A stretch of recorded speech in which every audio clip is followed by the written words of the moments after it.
All right, this is part one of a Mark David Show exclusive interview with LA comedian Jason Canning. Welcome to the Mark David Show. Thanks again for being on the show. Oh, thanks, Mark. It's a pleasure. Yeah. So hey, what I was really curious about is what's it like being out there, being a pro? In the comedy world, it's lonely.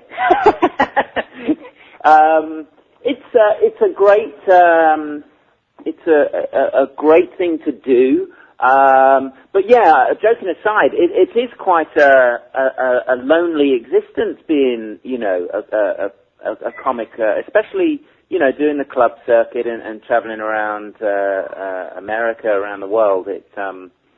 You always look forward to that sort of hour or so on stage in the evening, because that's when you basically sort of get to see other people. Otherwise, you're sort of locked away in your hotel room.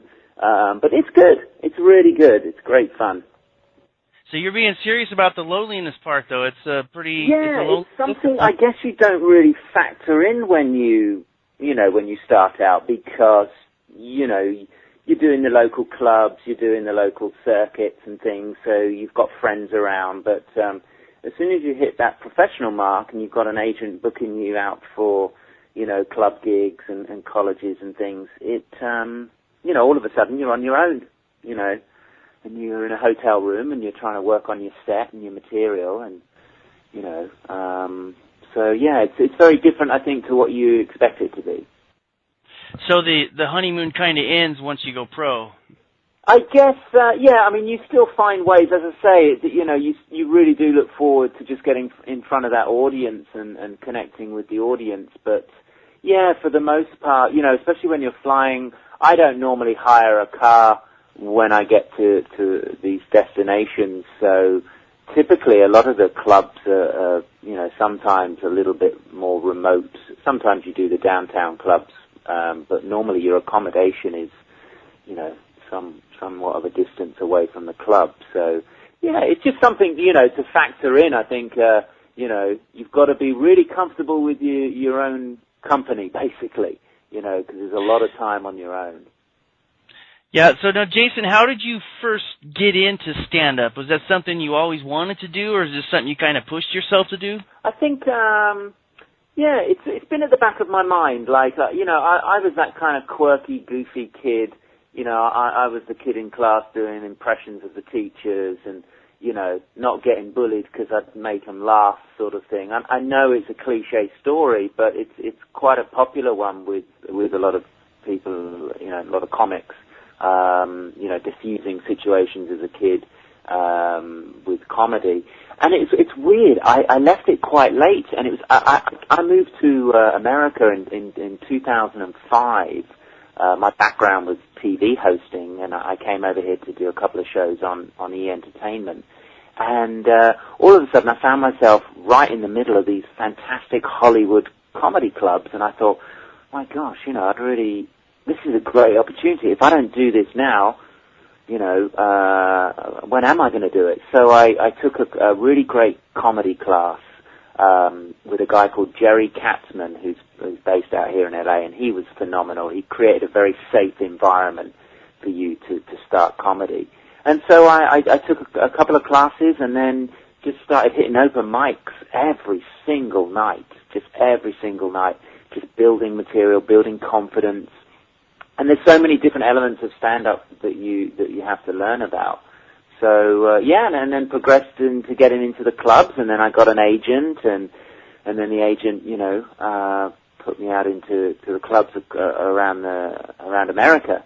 And then you're just still building material and forging ahead and doing TV stuff as well, because I'm based out in LA. So, that's basically the story. So, how long did it take for you, do you feel, that to where you kind of really hit your stride and you were just kind of out? Yeah, good question. I mean, I guess for me, as far as feeling comfortable on stage, I think probably about 3 years. I mean, it helped, I think, for me that I had this background of hosting, so I was used to at least talking and communicating with an audience and delivering to cameras and stuff. not that you deliver to cameras doing stand-up, but you're still in that hot spot, let's say. So I was a little bit more comfortable with that. As far as hitting my stride with my stand-up, I feel definitely in the last, maybe even as recently as like the last 6 months to a year, I really feeling comfortable on stage, basically to explore any topic and feel comfortable about it, and not, you get to this stage with comedy where you're just like, oh my God, I've got to make them laugh, I've got to keep them laughing, I've got to keep them laughing, and that's great, and that's how that's how you got to start out. But then you get to this point where you're like, I want to make people think, and I want to make people laugh. Right. So I'm at that stage now where you're comfortable going up there and you can make them laugh. But I'm now, and Louis C.K. talks about this a lot as well with his stand-up. He had this hour set, and he was just like, I just churn it out. I go up there, blah blah blah, laugh, and he got to this turning point as well where, obviously a lot of comedians do, where they get to this point where they're like, it's got to be more than just the laughter. I want to make people think. I want to bring attention to things that we're doing that's just crazy and ridiculous, and so that's where I'm at right now, which is very exciting. Now, why do you think that is? Why do you think you're driven and comedians are driven to make people think like that? Because they are, for sure. Yeah, I think it's just that natural human instinct of growth. Right. And that sense of contribution, where you think it's got to be more than just making people laugh. And instinctively, I think comics are we're always switched on, and we're always looking at society, and we're looking at things. And I think there's just that innate curiosity with comics. And I think at first you get to one level of humor, but as you progress and you do more and more shows, you want to get deeper and deeper. Sometimes, there are no new topics, basically, in stand-up comedy. I mean, everything's been talked about 100 times, but it's never been talked about from your perception and your experience. So I think as you progress with stand-up comedy, you have the confidence to think, let me take this deeper. I might lose half the audience, I might lose the entire audience, but let's just go there and see what happens, So I think that's basically, the journey that sort of, unfolds. Now, speaking of which, what has been your experience with fellow comics? Are you as impressed with them as you thought you would be, or? Oh yeah, I mean it's a fascinating journey for yourself, just to see yourself grow and perform. But it's great when you see, there's a lot of great fellow comics. There's a great guy who I started out with as well, called Chris D'Elia. He's now in the NBC show Whitney, with Whitney Cummings, and he's guerrilla warfare when it comes to stand-up comedy. I mean, he just solid. I've dropped in and out a little bit over the last 5 years, but he was just solid, and he lives and breathes it, and it's been great to watch his growth. There's another great comic, another British comedian out here called Chris James, and it's amazing to have watched his growth now, and he's doing some incredible things.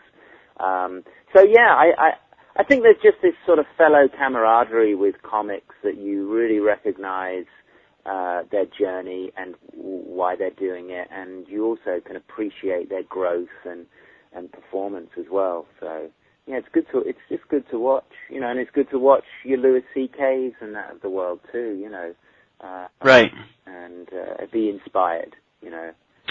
I had the privilege to go and see Eddie Izzard at the Hollywood Bowl last year, and he's such an incredible comic. I mean, he's just amazing.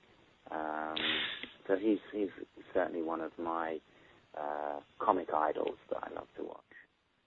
Yeah.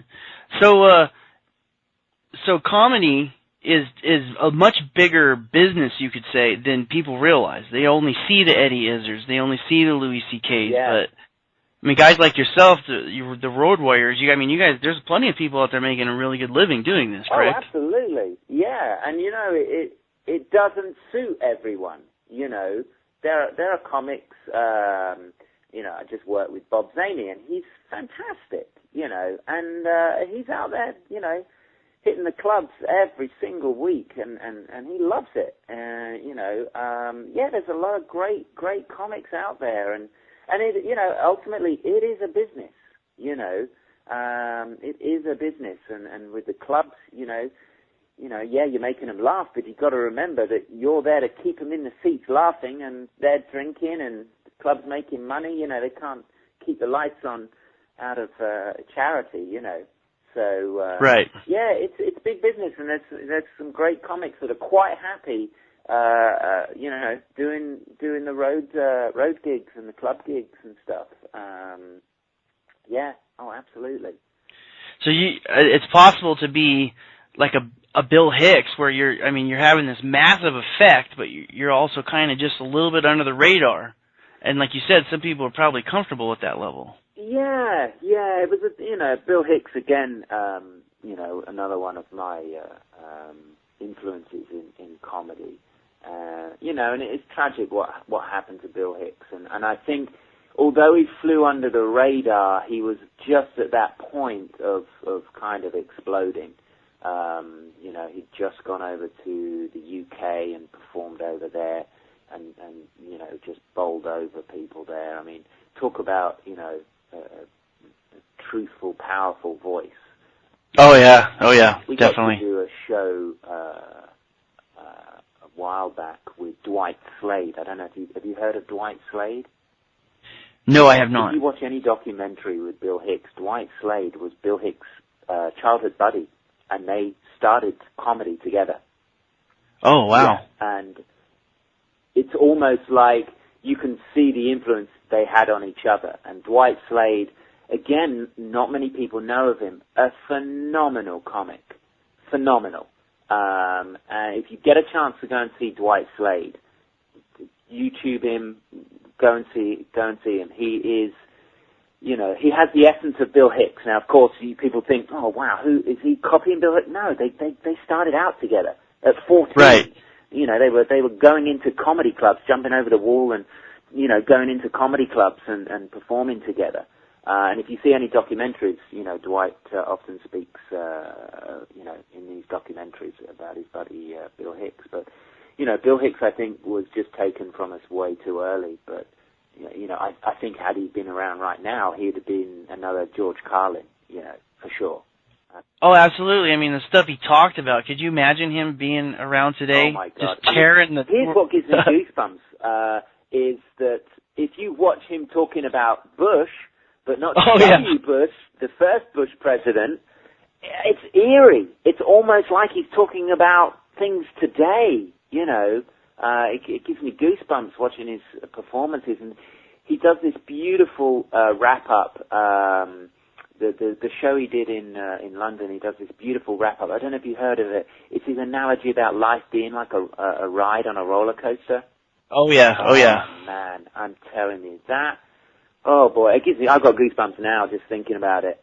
You know. You know, if people listen to what he has said about JFK even and going and seeing that, yeah, your perspective has changed as soon as you hear him. It is, and how clever to do that through the power of comedy.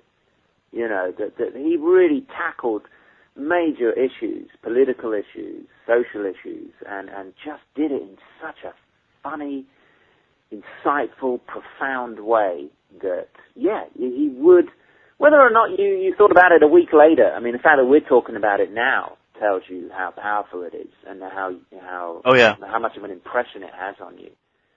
Do you feel a fire inside of you that you might that you might take on those deepest subjects and tackle that kind of intensity? Yeah, I think that's where I'm at. You know, it's you know, it's, you do just get to that point where you kind of think, I've got an audience. I don't want to waste this. You know, but also you don't want to abuse it either. You can't just go up there and talk, you know, lecture people about your issues and what you think's wrong with the world. So it's this very careful, interwoven script of, You know, you've Right. still got to keep it funny. They're still coming to a comedy show. Part 2. So you were talking about that there might be consequences to kind of going out there. What were you talking about exactly? Well, I mean, you know, once you sort of start highlighting things in the media, you know, ultimately the media is, you know, a huge part of entertainment. You know, and there are certain sides of that I'm not for, you know, that I feel are, you know, controlling how people perceive the rest of the world and things like that. So, you know, you've just got to be prepared to go there. And you know, if you're talking about a network that you know you don't feel is you know portraying the truth, then that might bite you in the butt later on if you're booked for a show on that. You know, right. But yeah, you know, it's just, well, then, you know, to where I'm at right now, it's kind of like, well, if I'm going to censor myself, then what happened to, you know, freedom of speech? That's what's so fantastic about America. They promote this freedom of speech, and this is a place where, you know, you can come and make your dreams come true and all this sort of stuff. So, you know, I just think you just got to be prepared for the consequences. You know, there's always going to be, you know, there's no light without shade, basically. Right. You know, you can't highlight the good without highlighting the bad. Right. So, are you finding much backlash to the? I mean, obviously, there's a lot of what you're talking about going on right now. Yeah. So far, no. And especially, what's so wonderful, especially with the college crowds. I love college crowds. These guys, you know, they're just so plugged into what's happening right now, and they're so aware of stuff. So far it's been really great, and you know, some of the topics that I'm tackling, you know, they've been very, very receptive to. So, you know, so far so good, but you just got to be aware that you know, you can't please everyone. This is the other thing as well. I think when you start out early as a comedian, you want to please everyone, and that's fine. But you'll never find your true voice if you're always trying to please everyone. I think right. You've got to find your voice, and the audience will find you. And it's fantastic we have YouTube now. I mean, oh yeah, YouTube is, you know, is extraordinary. I mean, it really is extraordinary. I'm shocked that we've got it. It's like, no, it's too good to be true. No, you're dead right. No, I mean, because people can learn anything, and they can learn about anything. Yeah, and from all aspects. You can learn, you know, the conspiracy theories. You can learn about what the government thinks. You can learn about what Joe on the street thinks. I mean, it's a phenomenal. You can basically pick a topic, and you can find a voice from every part of society and every part of the world. And for us comics now to be able to do a bit and then just upload it and share it with thousands of people, millions of people, hopefully. But you know that it's going out to, you know, a worldwide audience. So I just hope it continues. I mean, it's just so good to be true. I just hope it, you know, that it continues to be that free, basically. So speaking of which, how are you using, and how are you seeing your colleagues using online social networking? Yeah, online? I love it. I mean, you know, look how we got in touch through Twitter. You know, I'm a big Twitter fan. I love Twitter. I love YouTube. Facebook's okay. Twitter's I love Twitter because it's so concise. It's just 140 character shackles, but oh my gosh, it's great because it really makes you just get to the point, and you can deliver a message really quick. You don't get bogged down in a big convoluted conversation or description of something. It's just like, hey, check this picture out, or hey, check this video out, or hey, I'm going to be here, or, you know, a quick one-line joke or something, you know. So Twitter's, I'm a big fan of Twitter, but, you know, I think YouTube really is the king of all social media. You know, for sure, I agree. Basically put any message up there and know, you know, that it's going to at least be available for a worldwide audience, you know, apart from China. Because China's got major restrictions. You know, that's where I hope we don't get to. You know, is this sort of, you know, censorship and control. Basically, it's just controlling what they see. So I hope we don't get to that. Well, it's where the money comes from, so you have to wonder that for sure. Yeah, exactly. Okay. Now, have you found that you can push Twitter and these other social medias too far, too fast, or is it just pretty much throw it out there and see what happens? Yeah, I don't think so. You know, I mean, it's, you know, people expect you now to, you know, be on Twitter, be on Facebook, be on YouTube. It's just one of those things like, you know, it wasn't too long ago that people were like, oh my God, you don't have a cell phone? Now right. It's like, oh my God, you don't have an iPhone? I don't have an iPhone yet. And somebody really gave me some, you know, hard time over it. Wow, you don't have an iPhone? I'm like, no, I don't have an iPhone. It's like, you know, so, no, I don't think you can, I think you've got to be respectful, and not just be, you know, blasting out a tweet every, you know, 5 minutes.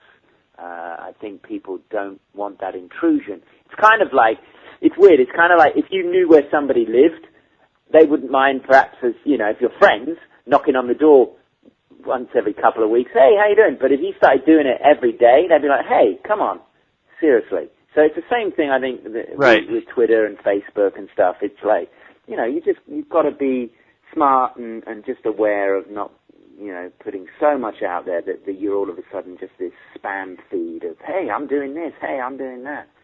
You know, I kind of save it myself.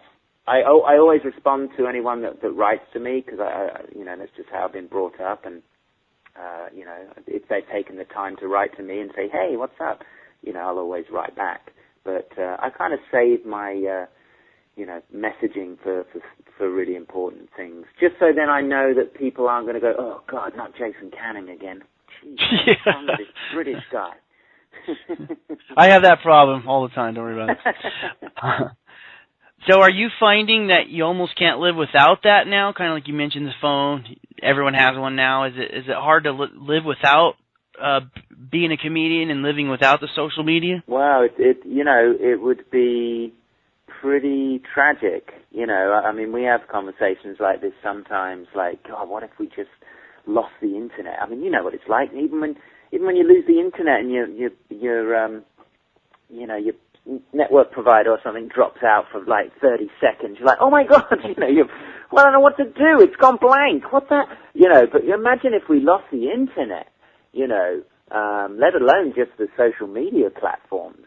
You know, but again, I think in some respects, I think as long as everyone's just respectful and doesn't abuse them, you know, I think they're going to be around a very long time. You know, but you know, it won't take much for something to, you know, for people to start, oh, well, we're going to do this for your safety, this is for your safety, but we're going to clamp down on so-and-so, you know, it's like, oh, okay, yeah, for our safety, all right. Yeah. You know, so that's why I say, you know, with YouTube, I'm just so pleased it's still around, and it's just, it almost seems unbelievable that it is still around. If we didn't have YouTube, oh my goodness, I mean, I don't think I even watch an awful lot of television now. It's just YouTube, and if you ever want to find out information, you know, if you want to build a rickshaw out of bottle tops, I bet you there'll be a video on it. Some guy making it, you know. I know exactly what you mean. Yeah, it's an incredible resource. So I don't know what's going to be next though. You know, I mean, there's got to be another incarnation. Right. But you kind of always wonder what though. I mean, Twitter's kind of, wow, that took it to another level. But I mean, what next? You know, I think that's a curious question. What will be next? What will be the next big? Because I already hear people sort of with Facebook like, oh God, Facebook. You know, I think people's tolerance of Facebook's already, you know, rising to the surface. No, yeah, totally. I totally agree. So it's got. I think these social media platforms do seem to have a bit of a shelf life, where 1 minute it's like, oh my God, this is the best thing, and then, yeah, it's okay, and then, oh my God, what? No, I'm on Facebook. Oh God, So it's just going to be interesting what's coming around the corner. Well, going back to the beginning real fast, Jason, what would you recommend to upstarting comedians? Yeah, in my experience, I think some comedians won't agree with me with this, but it helped me and you've got to find a good comedy class to go to, and it's, I would always recommend you audit a class first before signing up, so you can actually see how they're operating, and if they fall into, if they fall into a category that you feel, oh yeah, I can connect with this teacher. This speaks to me, because there's lots of different teachers with lots of different styles. There's some great books out there to read about comedy, just to give you a structure of comedy. I would say watch a lot of comedy, and again, you don't even have to leave your house now, on YouTube, and just watch a lot of comedy and start to watch it a lot more closely to look at structure. And the most important thing with anyone wanting to get into stand-up comedy is just do it. Stealing Nike's, but you've just got to do it. You can talk about it. You can go to classes. The class creates a very safe environment for you, which at least gets you past that first sort of nerve-wracking stage of just feeling what it's like. Because trust me, it's very different when you step out of the audience and you come to that microphone for the first time. You really get a sense of, oh boy, there's no orchestra behind you. There's no supporting cast. There's no fancy fireworks going off or digital CGI. It's just you and that lone microphone in the stand. So that's something you got to tackle right off the bat, and you only get used to that by doing. And you want to go to as many open mics. In the first year, you should be hitting a show or two or three every single night. It's like learning to ride a bicycle. You can't not go on it for a day, because you just keep taking, 2 steps forward, 1 step back, 2 steps forward, so you just got to just keep hitting open mics, keep performing, keep riding. As I say, you might want to do a class. You might go, I haven't got the money for a class, and get a book, and study your peers, really look at the language that they're using, the structure, the setup, the punch, the taglines, the callbacks, but mainly, and here's another very useful thing as well, if you can find a comedy buddy, somebody you can do comedy with, all the better, because, even when you're starting out, it's an intimidating environment going to an open mic. So it's so much more fun if you have a buddy that wants to do it as well. Because most of the people I know had, we'd see them at the open mics and stuff, and we'd be like, hey guys, and it's often like 2 or 3 guys that all roll out together and, make it much more. And of course, what's great about that is, every time you do a show, you've got an ally in the audience that's watching you and taking notes. We always used to do this. We always used to watch each other, and then afterwards we'd meet outside the club and go, hey, I loved what you did with this, maybe try this, and, so you can give feedback to each other. So a comedy buddy is really crucial. But the only way you'll get good is just by doing it, which is pretty much the same thing for everything in life, but especially for performance-related things. Well, Jason, we got about 30 seconds left. How can the audience get a hold of you, access you, follow you? And I've got a very easy Twitter. It's just Jason A. Canning. If they go to my website, jasoncanning.com, they can get in touch with me through Facebook and Twitter. I've got my YouTube page as well. So, jasoncanning.com is probably the easiest way, and then they can email me, they can sign up for my mailing list and stuff, see what shows I'm doing. Okay, Jason. Well, we're going to be pumping you on the Mark David Show. I appreciate you. Stay on. If you don't hang up on me for 1 second,